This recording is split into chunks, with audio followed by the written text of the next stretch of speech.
Good morning, students. Today we are going to learn a beautiful topic which going on.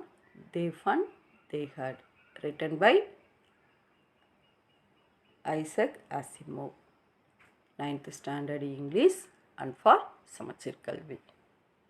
So come to lesson. We are going to the first part.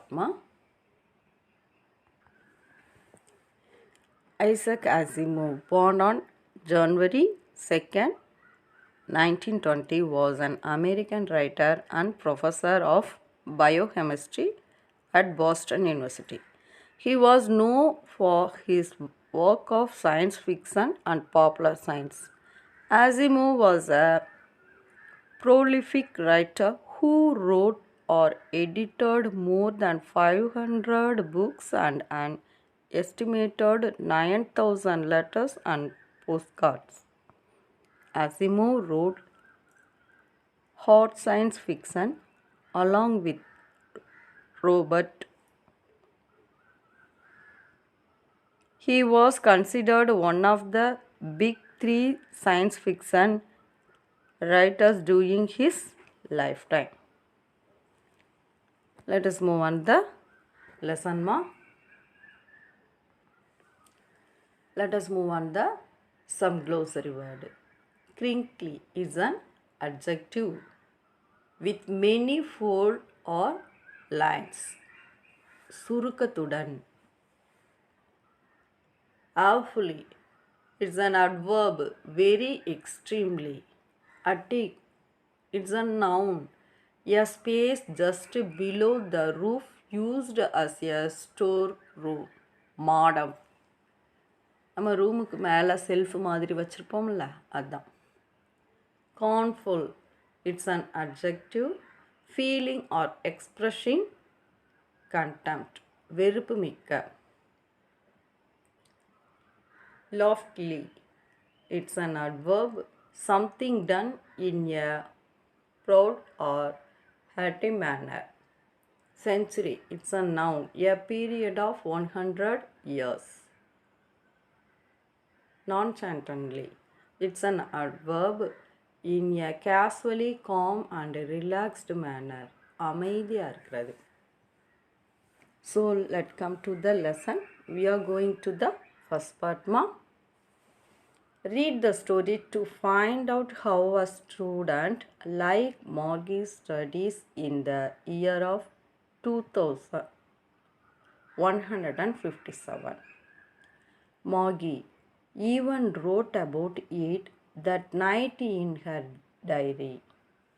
On the page headed 7th May 2157, she wrote, "Today Tommy found a real book." It was a very old book. Margie's grandfather once said that when he was a little boy, his grandfather told him that there was a time when all stories were printed on paper. Here comes. They turned the pages, which were yellow and crinkly, and it was awfully funny to read words that stood still instead of moving the way they were supposed to on a screen, and then when turned back to the page before, it heard the same words on it that it heard when they read it the first time. "Gee," said Tommy, "what a waste. When you are through with the book, you just throw it away. I guess our television screen must have had a million books on it, and it's good for plenty more. I wouldn't throw it away." Let's move on, "Same with mine," said Margie. She was 11 and hadn't seen as many telebooks as Tommy had. He was 13. She said, Where did you find it? In my house. He pointed without looking because he was busy reading. In the attic. What it about? School. Maggie was scornful. School. What's there to write about school? I had school. Here comes. Maggie always hated school, but now she hated it more than ever.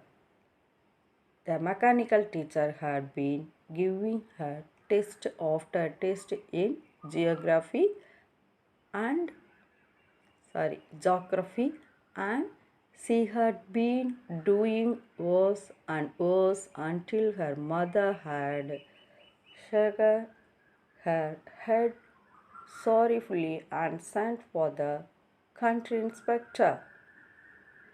He was a round little man with a red face and a whole box of tools with dials and wires. He smiled at Maggie and gave her an apple, then took the teacher apart. Move on.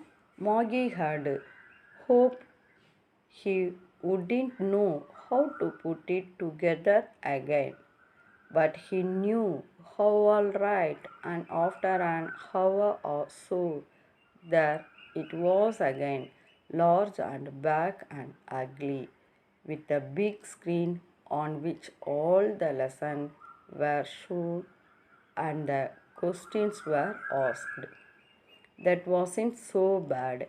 The part Maggie hated most was the slot where she had to put homework and test papers. She always had to write them out in a punch code they made her learn when she was 6 years old, and the mechanical teacher calculated the marks in no time. Move on.